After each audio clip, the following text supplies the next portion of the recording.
everybody, Skax here and welcome to the second video of the day. We're going to be talking about the Arsenal game that just ended a few minutes ago. Arsenal running out 3-0 winners away in the freezing cold temperatures of Sweden against Ostersunds. So really good clinical professional performance away from home in Europe, and that's exactly what I wanted from an Arsenal team that was playing tonight. So they did pretty much everything that I said they should do. Be focused, be clinical, and be professional, and pay respect to this team. So Ostersunds are not a bad team, but they could really not get going in this one. I think it showed which was the team that was actually already in their domestic season. I mean, as I said earlier, Ostersunds are not in their domestic season yet. That actually starts in April. So they played pretty well. They did give us a fair run for the game. Didn't have many chances on goal, to be honest, but they could have scored 2 or 3 goals. I mean,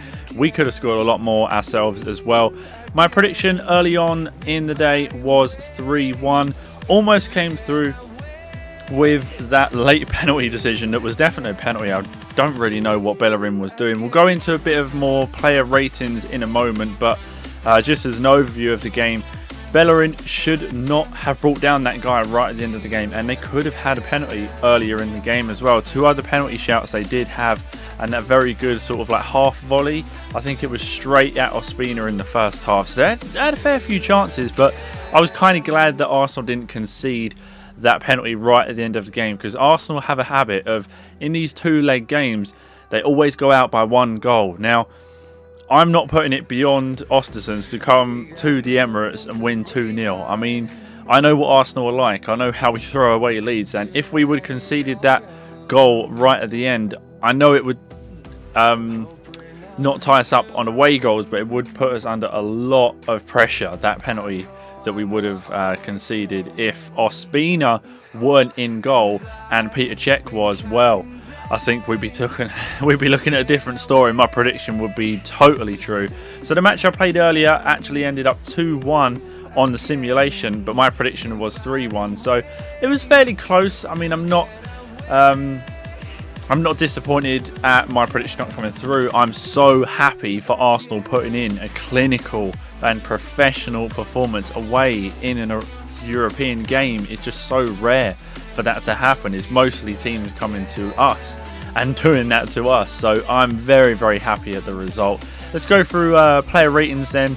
Let's start with Ospina. Now, he didn't really have much to do in the game. A few saves here and there. That half volley that he tapped over, the power that was on that strike, but he played pretty well, and I'm actually quite shocked, because I'm still in shock, the fact that I've actually seen an Arsenal goalkeeper make a save from the penalty spot. I am still in shock after that. And after Cech, I mean, he's a good shot stopper, good saver of normal shots, but he has this horrible record that he can't save penalties. And Ospina, what does he do? Come in, gets a penalty against him, bang, save. I mean, it was actually quite a good penalty. It was going in the corner, and he did get a good, solid hand to it. So, well, Ospina has got nothing to prove, to be honest. And Cech better be worried about his position. That's all I'm saying. Bellerin, oh, sorry, I need to give Ospina a rating. But Ospina, after the penalty save, I'm still buzzing off that. I'll give him an 8. He didn't really have much to do else in the game, to be honest, but I'll give him an 8 purely because of that penalty save. That was very good.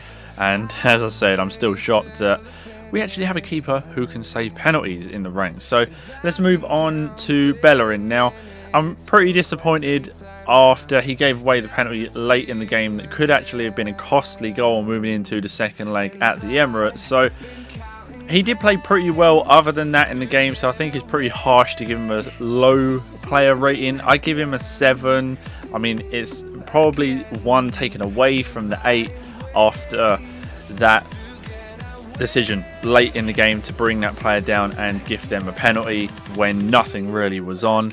Chambers came on. Oh no, he didn't. Sorry, he was on from the start. I mean, he was that absent in the game, or that solid in the game, you didn't really notice. But Chambers, didn't really notice him in the game. Mustafi, I think, did more of the defending. Pretty average game from him. I say a 5 for Chambers and a 5 for Mustafi. Not really much to do amongst them. didn't really have to defend much, and they pretty much restricted Ostersunds to shots always outside the box. So decent performance, but not really much to do there. Monreal played an amazing game on that left side, as he pretty much always does, and it was a really good performance from him. I'm giving him a 7. He chipped in with that goal. He shouldn't really have got the goal, should he? I mean, the goalkeeper never really should have put it out to him, but he did actually get the goal, and I'll give him a 7. I can't give him an 8, can I give him an... Oh, go on. Right, Monreal, you get an 8. You played pretty well, and you got the goal to get all the scoring started anyway. Right, El Neni... Meh, I'm still undecided on El Neni. He had half a solid game, but there were so many instances when I was like watching the game that our CDM was totally missing, and I think El Neni should have been playing and locking down that position, and our back four were exposed. So I'm putting that purely on El Neni's shoulders. I mean, when you look at the other players in the squad, Iwobi, Ozil, Welbeck, Makita Ryan and Maitland-Niles, they're more attacking players. El Neni is meant to be the anchor in that midfield, and he wasn't. There was so many times when he was running upfield trying to get in Ostersund's box, and it was kind of confusing. Arsene Wenger should have seen that and told him, you need to sit and give protection in front of that back four. I think that was one of the weak points of our performance in that game, that El Neni just didn't sit. He didn't sit in his position, and that is very, very important. Against a better team than that would punish you outside the box, we would have been in trouble. We saw it at the weekend against Tottenham, and it really, really did show in this game how even a team like Ostersund could actually get against our defence when you don't have that CDM sitting in there like a Conte sitting in front of the defence, giving them the protection they need. So that was my one negative of the game, that El Neni just wasn't really doing the job that he was put in there to do. So I'm going to give him a 4. That might be harsh. I don't hate the guy, but in my opinion, he was meant to be sitting and protecting that back four, and there were so many instances that he wasn't doing it. So I think he was the weak link of the game. There's another weak link coming up that I'm going to discuss, but he was the weak link of the game. So I'm going to give him a 4 because he didn't do the job he was supposed to be doing. So moving on to Maitland-Niles, a naive game for him. He didn't really get in the game too much, and he gave a lot of balls away. He gave a lot of possession away in that midfield. I know he's growing. I think he's going to grow into a fantastic player for us as an Arsenal proper player. But I didn't see that performance from him tonight, and he just sort of went along with the game. So I give him a 5. He wasn't really too much in the game. So yeah, not really seen much from him tonight. Makita Ryan played a fairly good game, some good bits, some bad bits, giving the ball away, same as he did on the weekend against Tottenham. But if he wouldn't have crossed that ball, we wouldn't have got that second goal. So a fairly good performance from him. I give him a 7. He did actually play pretty well. Can't be too harsh on him. Ozil, as always, bossed the game. He pretty much run the whole match and dictated the whole play for both teams. Ostersunds were reacting to him. He was basically the whole catalyst of the whole game, basically. So Ozil, I give an 8. It was quite a good performance, and ties up with Ospina. Yeah, but Ospina did save that penalty right towards the end of the game. So Ozil does get an 8 from me. He pretty much run the whole show. Iwobi, meh. Iwobi did get in there for the first goal and cause the problem, but other than that, he didn't really do too much. 7, 6 for Iwobi. He gets match rating 6. And Welbeck, well, that was the other weak link. I mean, we put him up front.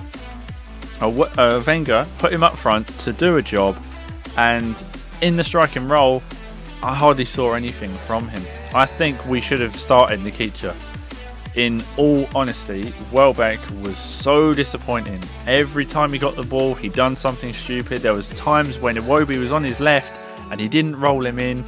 I don't know what is wrong with Welbeck. He needs to improve. Otherwise, he's just going to be gone. Like in my Arsenal career mode, he should be gone. If he doesn't improve this season, I think we should call time on his Arsenal career. I mean, he's the other negative in the game, that We had so many chances to score goals. I know we won 3-0, but we had so many more chances to finish the game. And he was one of the reasons that we just did not finish the game off. Not good enough in an Arsenal shirt, I don't think. He's got, in my opinion, to the rest of the season to stake his claim as an Arsenal player. Otherwise, I'm sorry, you've got to go. And substitutions, we'll go through this very quickly. So Nikica come on, didn't really have much to do. I was kind of impressed at some of the footwork and skills that he shown when he came on in the game. Reece Nelson didn't really do too much. I can't really rate them two. Kolasinac again didn't really have enough time to judge when he come on, so I'm not going to give them lot ratings. They didn't really do enough to warrant me giving them a rating positive or negative. Possession, I was very, very impressed that we just kept the ball for almost the entire game. They were restricted to counter-attack. 61% possession away from home for Arsenal, so very, very impressed with that. And 17 shots to Ostersunds 10, so really good performance from the guys. And I just look forward to the second leg, finishing the game off, finishing the leg off, and finishing off the round of 32, and hopefully progressing to the next round. Barring a catastrophe, we hopefully should be in the next round of the Europa League, and maybe closer to that Champions League spot that we desperately need through the Europa League. I don't think we're going to finish in anywhere near the top 4, so hopefully we're through to the next round. It was a very, very good performance, bar those two bad performances from El Neni and Welbeck. It was a good game, very professional, very clinical. Ostersunds did give it a go, but you can tell they're not in their domestic season and they're not up and running yet. So no disrespect to Ostersund, they played as best as you can really against Arsenal, who were keeping the ball for the majority of the game. But a very clinical, professional performance by Arsenal that I'm so happy to be praising. And we run out 3-0 winners, and I'm very, very happy about that. Thank you so much for watching, guys. I've been Skax. You guys have been awesome. Hopefully you enjoy your night if you're an Arsenal fan. And I'll see you all very, very soon in the next video.